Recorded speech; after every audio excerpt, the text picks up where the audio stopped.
یعنی اس طریقے سے وہ اس شعر پر اپنی تقریر ختم کرنے کا سوچ رہے ہیں۔ شعر کیا ہے کہ آ اندلی کو مل کر کرے آہا وزاریاں، تو ہائے گل پکار میں چلاؤں ہائے دل، یعنی اس طریقے سے ایک دوسرے کے دل جو دکھ درد ہے وہ بات کے ہم کیا کریں گے، اتحاد رکھیں گے، اور اس طریقے سے وہ اپنی تقریر ختم کرنا چاہ رہے تھے۔ 10-12 دن اسی طرح غور کر لینے کے بعد میں نے اس تقریر کا ایک خاکہ سا بنایا اور اس کو ایک کاغذ پر نوٹ کیا تاکہ جلسے میں اسے اپنے سامنے رکھ سکوں۔ وہ خاکہ کچھ اس طرح کا تھا، یعنی دماغ میں پوری تقریر کا خاکہ اپنے سامنے لا لیے کہ کس طریقے سے خاکہ رہے گا، کون کون سی باتوں کی کیا پہ زور دوں گا، کس کو آہستہ سے کہوں گا، اور کون سی باتوں کون سی وجوہات ہے اس کا ذکر کروں گا، اور اس کا حل اور اتحاد کی اہمیت کو واضح کرتے ہوئے اب آخر میں شعر کہہ کر تقریر ختم کر دوں گا۔ ایسا مختصر سا خاکہ انہوں نے یہاں پر بنا دیا، جیسا یہاں پر دیا گیا ہے کہ کس طریقے سے خاکہ کا سب سے پہلے انہوں نے بنایا کہ تمہید کروں گا، تمہید میں اشعار آئیں گے بلند آواز سے کم آواز سے، اس طریقے سے سوچا۔ پھر دوسرا کیا ہے، خاکہ کس طرح کا بنایا کہ بھئی ہندوستان کی موجودہ حالت کا ذکر کروں گا، اس میں کون کون سے رہیں گے، تو ایک رہے گا کہ بھئی اس میں افلاس رہے گا یعنی غریبی، دوسرا کہا گیا کہ بھئی، اور دوسرا خاکے میں لکھ کے رکھے پوائنٹ کہ بھئی کیا رہے گا، اس کی دوسری وجہ کیا رہے گی، بغض رہے گی، اور تیسرا کہا گیا ہے کہ قومی رہنماؤں کی خود غرضی۔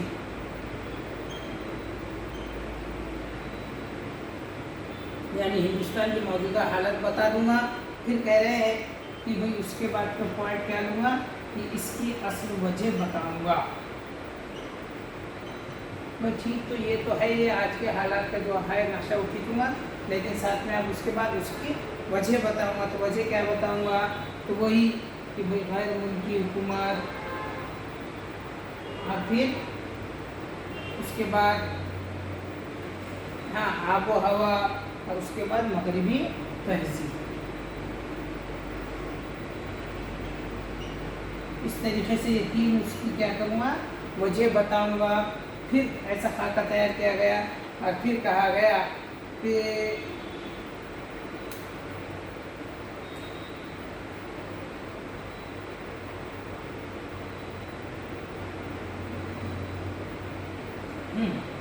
اس کے بعد کہہ رہے ہیں کہ ہندو اور مسلمان کا کیا ہے،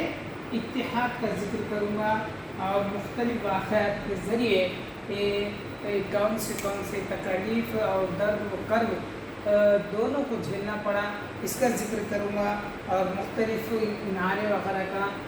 خاکہ کھینچ چھوڑا گیا کہ بھئی اس کے بعد ایسے نعرے وغیرہ لگائے جائیں گے۔ پھر چند نعروں کے بعد اس میں کہا گیا ہے کہ بھئی آخر میں کیا کروں گا کہ بھئی خاتمہ اشعار کے ذریعے اور اتحاد کی اہمیت بیان کر کے اور اشعار کے ذریعے اپنی تقریر کو کیا کر دوں گا، ختم کر دوں گا۔ اس طریقے سے یہاں پر ان کا خاکہ تیار ہو گیا۔ تو ہمیں اس بات کو خاص دھیان میں رکھنا چاہیے کہ پطرس بخاری نے اس طریقے سے تقریر کرنے کا اپنا انداز بنایا، اس کو اس طریقے سے نکات کے طور پر اس کو تیار کیا، اور اس کو کاغذ کو اپنے پاس رکھ لیا، اور 10-12 دن بالکل اسی کو کیا کرتے رہے، دہراتے رہے کہ بھئی اپنے کو وہاں پر پڑھنا ہے۔ کیوں؟ تو وہاں مرید پور میں کیا اس جلسے کے مہمان خصوصی کون ہے، وہ مصنف ہے، اس لیے وہ چاہ رہے تھے کہ اپنا ایک خاص